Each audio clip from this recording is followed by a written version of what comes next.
नमस्कार, आप देख रहे हैं इंडिया डेली। मैं हूं आशीष सिन्हा।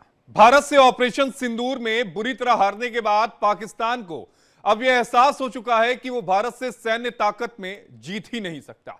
इसलिए पाकिस्तान भारत के खिलाफ नई साजिश रच रहा है। इस बार पाकिस्तान भारत पर वार करने का अपना नया तरीका उसने इजाद किया है और वो तरीका है बांग्लादेश के जरिए। पाकिस्तान बांग्लादेश से नजदीकियां लगातार बढ़ा रहा है। पाकिस्तान के विदेश मंत्री इशाक डार बांग्लादेश के दौरे पर हैं। दोनों देशों के बीच कई अहम समझौते हुए। वो पाकिस्तान जो खुद महंगाई, कर्ज की मार झेल रहा है, वो बांग्लादेश में अब निवेश करेगा। निवेश भी शिक्षा, व्यापार और कई आर्थिक समझौते हुए। इतना ही नहीं, पाकिस्तान के मंत्री ने पाकिस्तान की आईएसआई समर्थित और कट्टरपंथी जमात इस्लामी के नेताओं से मुलाकात की। जमात इस्लामी अपने भारत विरोधी रुख के लिए मशहूर है। बांग्लादेश में शरिया कानून की वकालत करने वाले जमात इस्लामी ने पाकिस्तान के साथ संबंधों को और गहरा और मजबूत करने की बात कही है। यानी यह साफ है कि पाकिस्तान भारत विरोधी साजिश के लिए बांग्लादेश पहुंच चुका है और बांग्लादेश और जमात इस्लामी के साथ मिलकर भारत के खिलाफ जिहादी साजिश का एक प्लान कर रहा है। एक रिपोर्ट के मुताबिक जमात इस्लामी ने बांग्लादेश में हिंदुओं और दूसरे धार्मिक अल्पसंख्यकों पर जजिया कर तक लगाना शुरू कर दिया है, जो देश के धर्मनिरपेक्ष ढांचे को शरिया कानून से बदलने की मंशा का खुलेआम ऐलान है।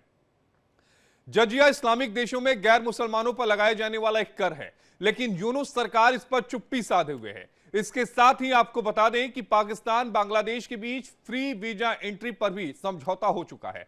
यानी अब बांग्लादेश के रास्ते पाकिस्तानी आतंकी भारत में क्या आसानी से प्रवेश कर सकते हैं, क्योंकि बांग्लादेश की सीमा भारत से लगती है और यहां से पाकिस्तानी आतंकी आसानी से घुसपैठ भी कर सकते हैं।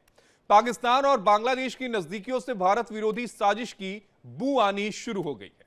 अब सवाल यह है कि भारत की स्ट्रेटेजी क्या होगी। आखिर कैसे जिस बांग्लादेश को हमने स्वतंत्र कराया था उससे कट्टरपंथियों के हाथों में जाने से बचाना जा सके। और हमारे साथ कई खास मेहमान इस चर्चा में शामिल हुए हैं। हमारे साथ ग्रुप कैप्टन यूके देवनाथ जी हैं, रक्षा विशेषज्ञ हैं। हमारे साथ संजीव श्रीवास्तव जी हैं, फॉरेन एक्सपर्ट हमारे साथ जुड़ेंगे। और हमारे साथ बाबू जी हैं, पत्रकार हैं बांग्लादेश के। आप सभी का बेहद स्वागत है। लेकिन इस समय सीधा मैं सवाल इमदादुल्लाह बाबू जी आपसे लूंगा। आप बांग्लादेश के हैं, पत्रकार हैं, आप चीजों को ज्यादा बेहतर तरीके से समझते होंगे। अब सवाल यह उठता है कि जब पिछले हफ्ते की जो खबर सामने आई थी कि बांग्लादेश में जल्द चुनाव का ऐलान होगा, उसी बीच इशाक डार का बांग्लादेश में आना, जमाते इस्लामी जो कट्टरपंथी संगठन है उसके मुखिया से मुलाकात करना, निवेश की बात करना, यह बांग्लादेश किस तरफ जाता हुआ दिख रहा है?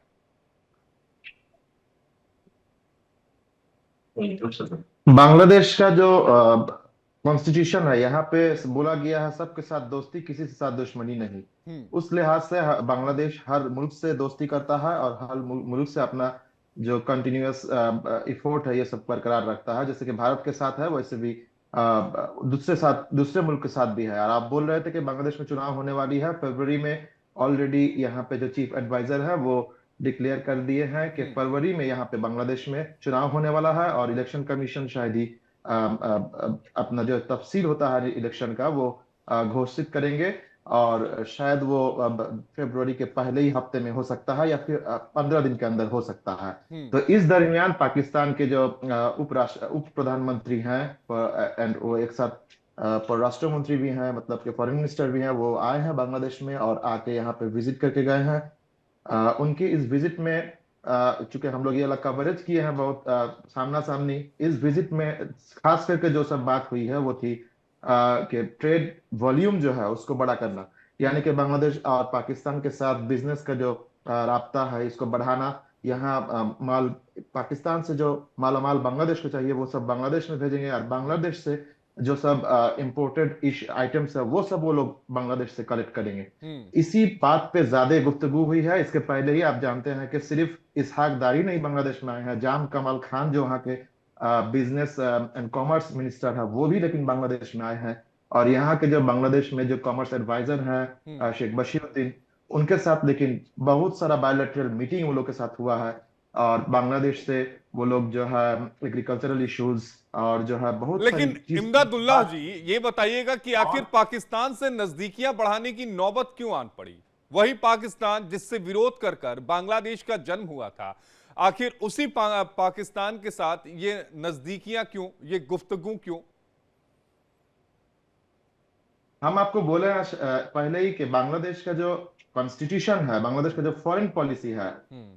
Friendship to all malice to none, मतलब हम्म। सबसे दोस्ती, किसी से दुश्मनी नहीं। हम्म। 13 साल बांग्लादेश के साथ पाकिस्तान का जो कम्युनिकेशन था वो बंद था। हम्म। अभी जो गवर्नमेंट है ये चाह रहे हैं कि मल्टी डायमेंशनल डिप्लोमेसी अपनाना। इसी के लिहाज से वो लोग जो है इमदादुल्ला जी, गवर्नमेंट है बांग्लादेश वहां जैसे पर। सब यूनुस साहब सरकार के प्रतिनिधि के तौर पर सरकार को संभाल पा रहे हैं वहां पर? सरकार जरूर संभाल पा रहे हैं, नहीं तो सरकार नहीं रहने से बांग्लादेश चल कैसे रहा है, हम्म। ये सवाल उठता है ना। ये वाला सवाल सवाल तो जो ये है भी आप जो उठता है है बहुत कि ही जो वहां पर आपत्ति कर बोल अल्पसंख्यकों रहे पर हैं, अत्याचार क्योंकि हो रहा है लगातार, सवाल तो ये भी उठता है, उस पर उनकी खामोशी, उनकी चुप्पी, सवाल तो ये भी उठता है ना सर। सवाल ये भी उठता है, लेकिन यहाँ पे जो है लॉ इन्फोर्समेंट एजेंसीज जो है वो बैठे हुए नहीं है, वो लोग काम कर रहे हैं। अब आपको एक चीज ध्यान में रखने होगा, यहाँ पे एक रेगुलेशन हो गया है। हम्म। एक सिटिंग जो गवर्नमेंट थी, वो गवर्नमेंट अपने सब कुछ छोड़कर चली जाने के लिए हम्म। मजबूर हुई है। हम्म। तो इस हालत में हम्म। जो जैसे सकेगा वैसे ही तो यहाँ पे हालात उथल पथाल करेगा। यही हम्म। तो जाहिर सी बात है, इसी में काम हो रहा है और सब हम्म। कुछ टैकल करने का मसला, मतलब टैकल करने का कोशिश किया जा रहा है। और हम्म। आगे से हम आपको बता देते हैं, जब हम्म। 8 अगस्त ये यूनुस साहब जब अपना ओहदा किए थे और अपना ओथ टेकिंग किए थे, उसके गवर्नमेंट फॉर्म किए थे, उसके बाद से अभी लेकिन हम्म। बहुत हद तक यहाँ बांग्लादेश में लॉ एनफोर्समेंट एजेंसीज का काम, यहाँ पे जो लोग हैं, बहुत सारे दफ्तर जो है वो सब फुल फॉर्म में वर्क करना शुरू किया है। बहुत हद हम्म। तक यहाँ पे खून खराबी, यहाँ पे जो जैसा यहाँ पे मोबोक्रेसी एक चल रहा था, वो वाला कमना शुरू किया है। हम्म। तो इसके लिए जरा सा वक्त की जरूरत है। तो हम लोग जिस बात पे बात कर रहे थे, तो इसहाक डार जी जो आए पाकिस्तान से, उनकी इस विजिट में बांग्लादेश की तरफ से लेकिन साफ बोला गया है हम्म। कि बांग्लादेश 3 चीज पे डिमांड किया है कि 71 में जो बांग्लादेश के साथ हुआ है हम्म। उसके लिए आपको नेशनल एपोलॉजी चाहना मांगना चाहिए। एक ही साथ जो बांग्लादेश का जो हम्म। मतलब के लॉस था, लॉस को आप लोग को देना चाहिए। $4 बिलियन करीब हम्म। 71 में लॉस के बाद उठी थी। हम्म। और एक ही साथ बोला गया है ठीक कि है। ये सब पूर्ण यूके पूर्ण देवनाथ करना जी, मैं चाहिए। आपके पास आऊंगा, बाबूजी मैं आपके इस पास सब आऊंगा, के लेकिन वापस अपने डिस्कशन पर चलते हैं, क्योंकि बांग्लादेश में पाकिस्तान की एंट्री ये भारत के लिए सबसे बड़ी चिंता का विषय है कि आखिर बांग्लादेश में पाकिस्तान इतनी ज्यादा रुचि क्यों ले रहा है और बांग्लादेश दोस्ती का हाथ पाकिस्तान की तरफ क्यों बढ़ा रहा है। हमारे साथ दो खास मेहमान इस समय बने हुए हैं। हमारे साथ ग्रुप कैप्टन यूके देवनाथ जी हैं, रक्षा विशेषज्ञ हैं, और हमारे साथ इमदादुल्ला बाबू पत्रकार है बांग्लादेश के। यूके देवनाथ जी, आपने बाबूजी की बात सुनी, वो तो कह रहे हैं कि all is well, all is well. एक फिल्म भी आई थी आमिर खान साहब की, उसमें एक गाना भी था, all is well, all is well. लेकिन ऑल इज वेल पाकिस्तान और बांग्लादेश के लिए है, ऑल इज वेल भारत के लिए नहीं है ये। पहली चीज तो ये है कि भारत और बांग्लादेश के रिलेशन 1971 के बाद से एक साल पहले तक, जब मोहम्मद यूनिस की अंतरिम सरकार आई, बहुत अच्छे थे। जब भी वहां पर अवामी लीग की सरकार आती थी, शेख हसीना ने हमेशा भारत के साथ अपने विदेश संपर्कों को बहुत तवज्जो दी। जब भी बीएनपी आती थी, खालिदा जिया की पार्टी, वो भी कभी भारत के प्रति होस्टाइल नहीं होती थी, न्यूट्रल रहती थी। ये जाहिर बात है कि शुरुआती दिनों से ही बांग्लादेश ने हमेशा चीन के साथ अच्छे संबंध रखे। 1971 के बाद ही अगर हम देखें तो चीन के साथ बांग्लादेश की डिफेंस फोर्सेस ने भी बड़े अच्छे संबंध रखे। जहां तक भारत और बांग्लादेश का संबंध है, मोहम्मद यूनिस की सरकार आने के बाद रिश्तों में तनाव तो नहीं, लेकिन खटास आ गई है थोड़ी सी। इसका बहुत बड़ा रीजन है कि मोहम्मद यूनिस की जो केयर टेकर सरकार है, वो जिन लोगों की समर्थन से पावर में है, वह ज्यादातर धार्मिक कट्टरवादी एलिमेंट्स हैं। चाहे हम जमाते इस्लामी की सोचें या मुस्लिम छात्र शिविर की सोचें, एनसीपी के भी ज्यादातर जो कंट्रीब्यूटर्स हैं, सब थोड़ा धार्मिक विचारों में ज्यादा ध्यान देते हैं। क्या वहां माइनॉरिटीज को दबाया जा रहा है? ऐसा शायद अनऑफिशियल, यानी गैर सरकारी तौर पर हो रहा है दूर दराज के गांवों में। भारत और बांग्लादेश के संबंध में मैं आपको बताना चाहता हूं कि ट्रेड और कॉमर्स दोनों देशों के बीच में अच्छी तरह से चल रहा है, फल फूल रहा है। भारत सरकार ने सभी मंत्रालयों को, खासतौर से विदेश मंत्रालय, वाणिज्य मंत्रालय और जल परिवहन मंत्रालय को ये कहा है कि बांग्लादेश को जो भी मदद भारत से चाहिए उसको जारी रखें। हम्म। भारत से हम लगातार जैसे बांग्लादेश में अगर चावल की शॉर्टेज है तो हम लगातार चावल भेज रहे हैं, हम्म। उसमें कोई रेस्ट्रिक्शन नहीं है।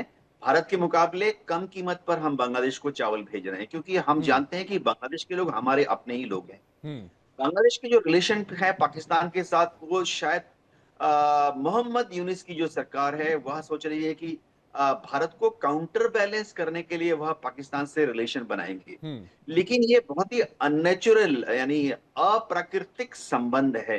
हम्म। बांग्लादेश के ऊपर जो अत्याचार 1971 के दौरान और उसके पहले भी पाकिस्तान ने किया या पाकिस्तान की आर्मी ने किया, वो बहुत वेल डॉक्यूमेंटेड है।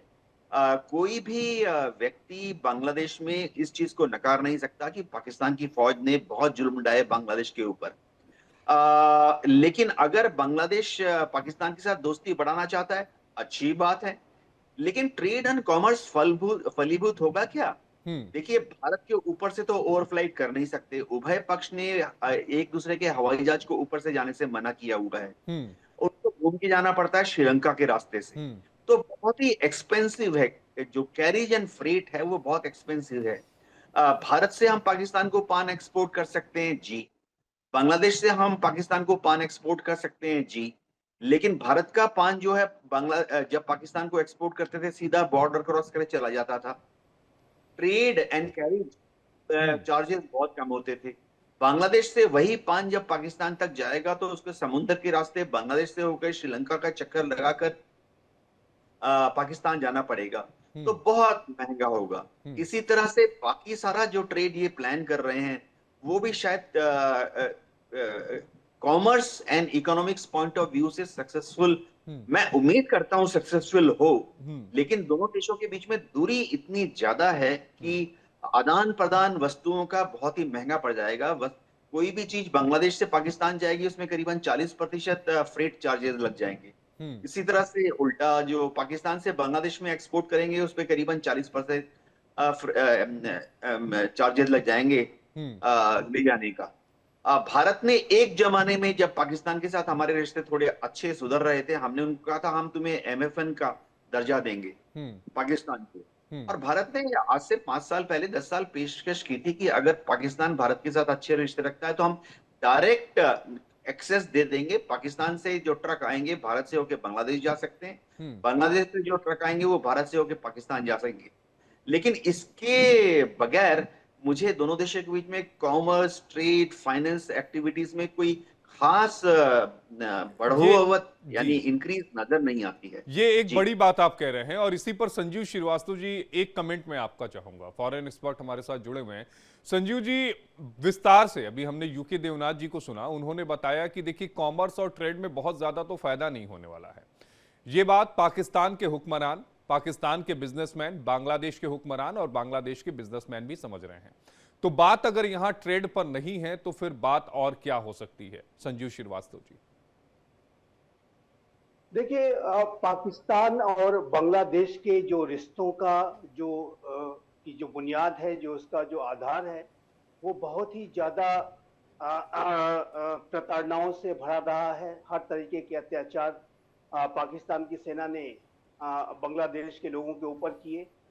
जैसा कि देवराज साहब ने बताया कि बहुत ही वेल डॉक्यूमेंटेड है और एक काला इतिहास जिसको कहा जा सकता है वो है। और इस तरीके के काले इतिहास को दरकिनार करके ये जो मोहम्मद यूनुस की जो एक केयर टेकर, ये कहने को तो ये केयर टेकर है, लेकिन जो ये निर्णय जिस तरीके से ले रहे हैं, ऐसा लगता है कि देश की जनता ने उनको चुन करके भेजा है। ये जाहिर है कि ये जो विदेश नीति, रक्षा नीति जैसे जो बड़े निर्णय हैं, इसको लेने का हक ये जो सरकार है नहीं रखती है। और इसके जो निर्णय हैं ये बांग्लादेश के लोगों की, जनता की इच्छाओं का रिप्रेजेंटेशन नहीं करते।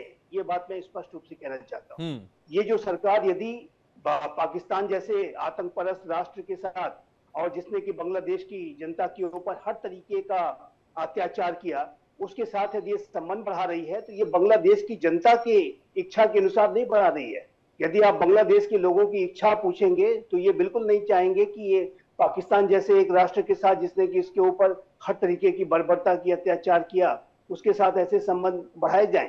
लेकिन चूंकि ये सरकार कट्टरपंथियों के द्वारा बैठाई गई सरकार है, ये जो सरकार है एक बड़ी साजिश के तहत एक डेमोक्रेटिकली इलेक्टेड गवर्नमेंट को अपदस्थ करके एक बलपूर्वक स्थापित की गई सरकार है, साजिश के तहत स्थापित की गई सरकार है। और बांग्लादेश के जो कट्टरपंथी हैं, चाहे जमात इस्लामी बांग्लादेश हो, अलकायदा हो, जितने भी इस तरह के कट्टरवादी आतंक परस्त ताकतें हैं, सभी ने मिलकर के इस सरकार को बनाया था। अनेक देशों के डीप स्टेट्स ने मिलकर के सरकार को बनाया था। पाकिस्तान का डीप स्टेट इसका सरकार को बनाने में शामिल है।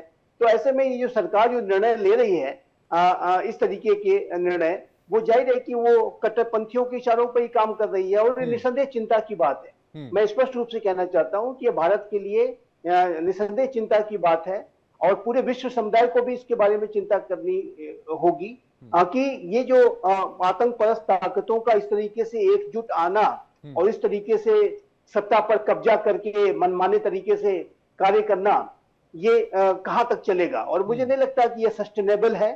और जिस दिन बांग्लादेश के लोगों की इच्छा का रिप्रेजेंटेशन सामने आया, चुनी गई एक सरकार आई, तो फिर ये जो बांग्लादेश और पाकिस्तान के बीच की ये जो गलबैयां आप देख रहे हैं वो नहीं चल पाएगी। ठीक है, और मेरा ऐसा मानना है जी पूरी बात कर लीजिए, आखिरी मिनट है, फिर मैं बाबूजी से एक सवाल लूंगा। प्लीज संजीव जी पूरी कर लीजिए बात। जी बिल्कुल यही बात मैं कहना चाह रहा था कि ये जो संबंध है, जैसा कि देवनाथ साहब ने बताया, अप्राकृतिक है और ये लोगों की इच्छा का रिप्रेजेंटेशन नहीं करते हैं। आतंक परस्त ताकतों का जो गठजोड़, अतिवादी ताकतों का जो ये गठजोड़ बनता दिखाई दे रहा है, ये सस्टेनेबल नहीं है, ये बहुत लंबा नहीं चलेगा, ऐसा मैं मानता हूं।